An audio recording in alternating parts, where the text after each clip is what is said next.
আমার কথা শুনবার জন্য আপনাদের স্বাগত জানাই। বাংলাদেশের বিভিন্ন শিক্ষা প্রতিষ্ঠানে কোটা সংস্কারের দাবিতে আন্দোলনরত সাধারণ শিক্ষার্থীদের উপর যেভাবে একযোগে আক্রমণ করা হলো তা আমাদের সব কল্পনাকে কিন্তু ছাড়িয়ে দিয়েছে।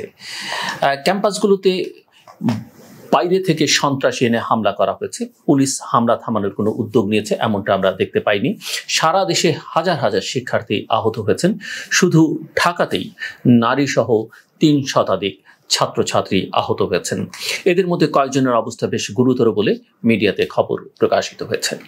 সারা দেশে ক্ষমতাসীন রাজনৈতিক দলের ছাত্র সংগঠন ছাত্রলীগের যে বর্বরতার প্রদর্শনী আমরা দেখলাম, এর দায় অবশ্যই আওয়ামী লীগের।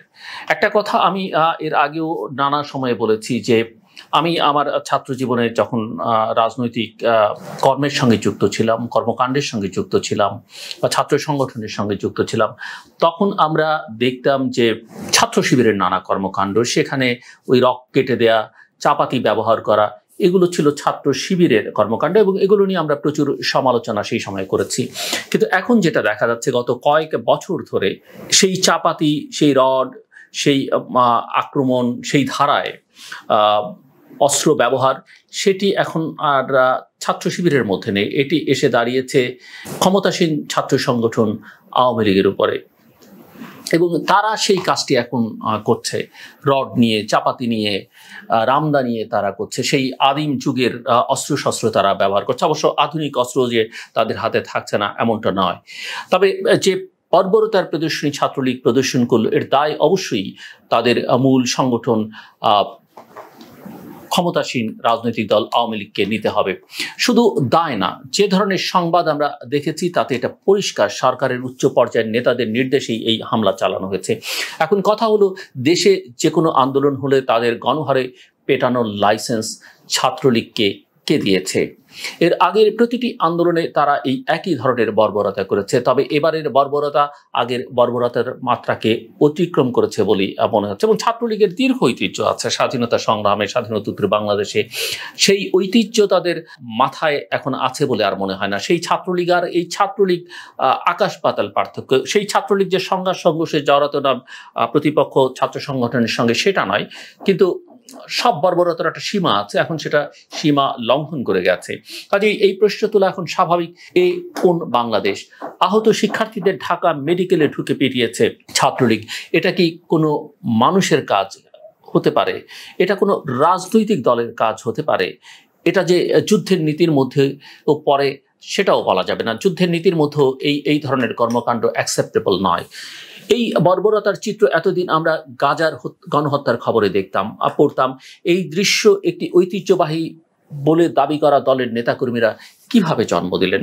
গত 23 জুন আওয়ামী লীগের 75 বছরে পদার্পণ উপলক্ষে আমি একটা ভিডিওতে দলটির ঐতিহ্য নিয়ে কথা বলেছি। আগ্রহীরা সেই ভিডিওটি আবার দেখতে পারেন। কিন্তু এখন এটা কোন ঐতিহ্য আমরা দেখছি? এই আওয়ামী লীগ, এই ছাত্রলীগ তো আমরা চাইনি।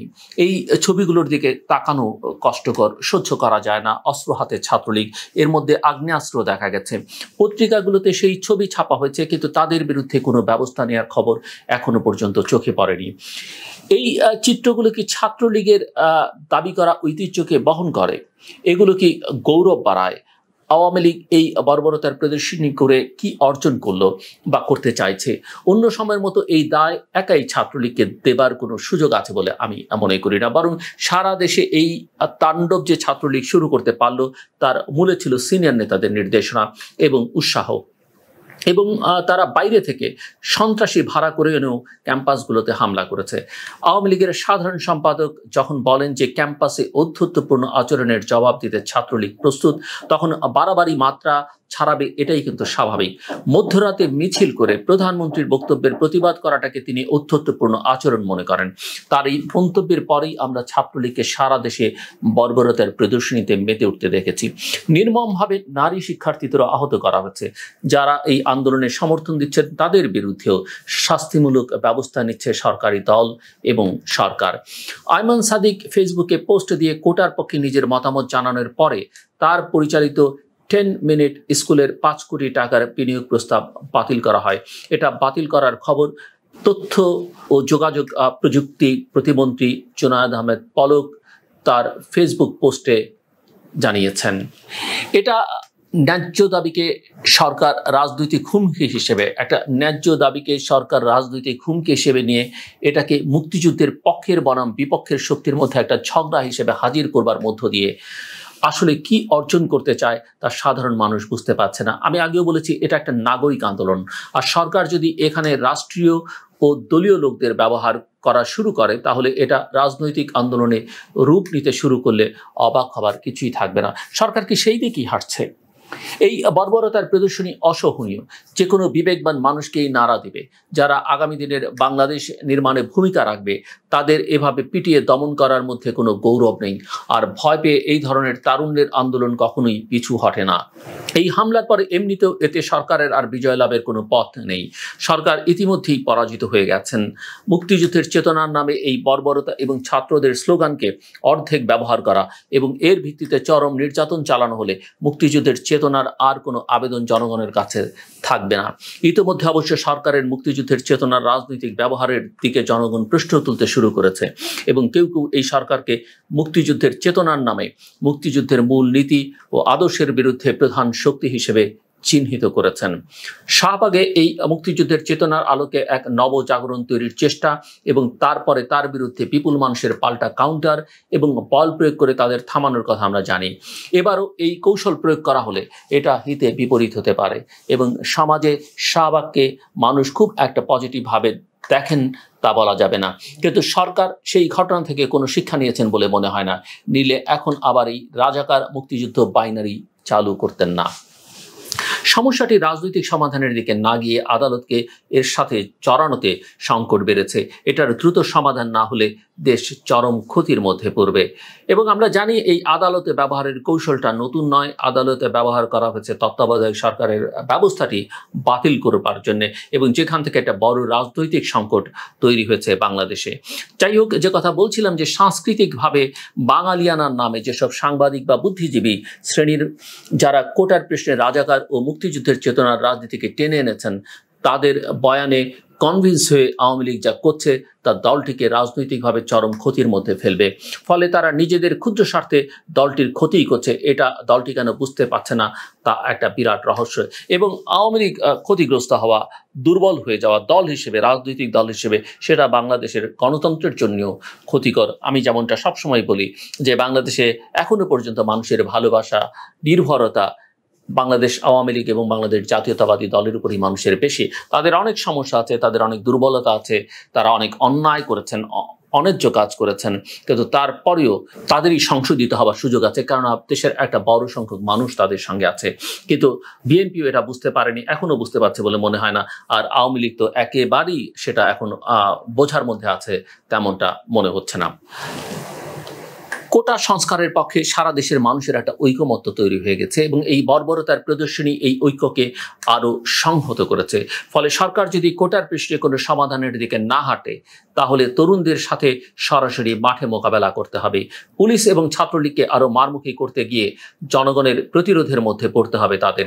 ফলে সরকার যদি মনে করে দাবি মেনে নিলে ব্যাকফুটে যেতে হবে, তা তাদের ইমেজ নষ্ট করবে। তা না হলে রাজনৈতিকভাবে গণ আন্দোলন গড়ে উঠলে তা তাদের ক্ষমতাকেই সংকটে ফেলে দিতে পারে। এখানে আরও একটা কথা মাথায় রাখা দরকার যে পুলিশ আসলে কি করতে পারে। পুলিশের মাথার উপরে নানান নিষেধাজ্ঞার খড়গ আছে এবং দুর্নীতি যে খবরাখবর এখন প্রকাশিত হচ্ছে তার মধ্যে পুলিশ কর্মকর্তাদের নাম আসতে শুরু করেছে এবং আপনারা জানেন যে ইতিমধ্যেই শুধুমাত্র করাপশনের কারণে সাবেক সেনাপ্রধান জেনারেল আজিজের উপরে স্যাংশন রয়েছে। কাজী পুলিশ বাহিনীকেও এই বিষয়ে অনেক অনেক সতর্ক থাকবার কথা এবং পুলিশ দেখছে যে সরকার আসলে একটা পর্যায়ে গিয়ে তাদের পাশে দাঁড়াচ্ছে না যারা সমস্যায় পড়ছেন। সেক্ষেত্রে কতটা পুলিশ আগের মতো এগিয়ে আসবে সেটাও একটা বড় প্রশ্ন। যে কারণে আমরা পুলিশকে খুব যতটা না কঠোর অবস্থানে দেখছি তার চাইতে বেশি পুলিশ পাশে দাঁড়িয়ে থাকছে বটে, কিন্তু ছাত্রলীগ সেই ভূমিকায় অবতীর্ণ হচ্ছে। সো এই অবস্থার মধ্যে যদি একটা গণ আন্দোলন গড়ে ওঠে তা কিন্তু ক্ষমতাসীনকে একটা বড় সংকটে ফেলে দিতে পারে।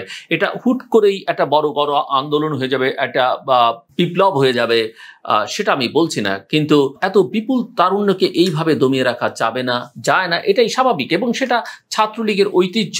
ছাত্রলীগ যদি পেছনে তাকায় তারা তাদেরকে জমিয়ে রাখা যায়নি স্বাধীনতার আগে বা পরে, সেটা কিন্তু তারা নিজেরাও প্রমাণ করে দেখিয়েছে। কাজেই তারা যেটা পারে অন্য তরুণরা সেটা পারবে না, এটা মনে করবার কোনো কারণ আছে বলে মনে হয় না। এবং অন্যান্য ছাত্র সংগঠনেরও বাংলাদেশের বিভিন্ন সময় আমরা দেখেছি যে তারা গণতন্ত্রের জন্য মানুষের অধিকারের প্রশ্নে রাস্তায় দাঁড়িয়েছে এবং তারা সফল হয়েছে। সময় হয়তো কখনো কখনো লেগেছে, কিন্তু তারা সফল হয়েছে। সো আমরা দেখছি যে আন্তর্জাতিকভাবেও এই ধরনের সন্ত্রাসের নিন্দা জানানো হচ্ছে। সরকার যদি এই উৎসাহ বন্ধ না করে, বিশেষ করে এই সন্ত্রাসী কর্মকাণ্ডকে উৎসাহ দেওয়া বন্ধ না করে, পুলিশকে পাশে রেখে ছাত্রলীগের হাতে অস্ত্র তুলে দিয়ে আন্দোলন দমনের পথে হাঁটে, তবে এই সংগঠনের ভবিষ্যৎ হুমকির মুখে পড়বে। দাবি উঠবে এটাকে সন্ত্রাসী সংগঠন হিসেবে চিহ্নিত করবার। কাজেই রাজনৈতিক সংগঠন আর সন্ত্রাসী সংগঠনের মধ্যে তফাৎ মনে রেখেই আচরণ করতে হবে দলগুলোকে। না হলে আমরা ইতিহাসের আলোকে জানি, নিজেরাও দেখেছি, জনগণের প্রতিরোধ শুধু ভয়াবহই না, চরম লাঞ্ছনারও হয়।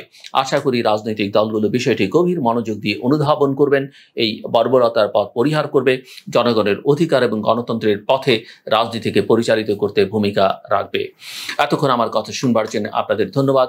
সবাই ভালো থাকবেন এবং নিরাপদে থাকবেন।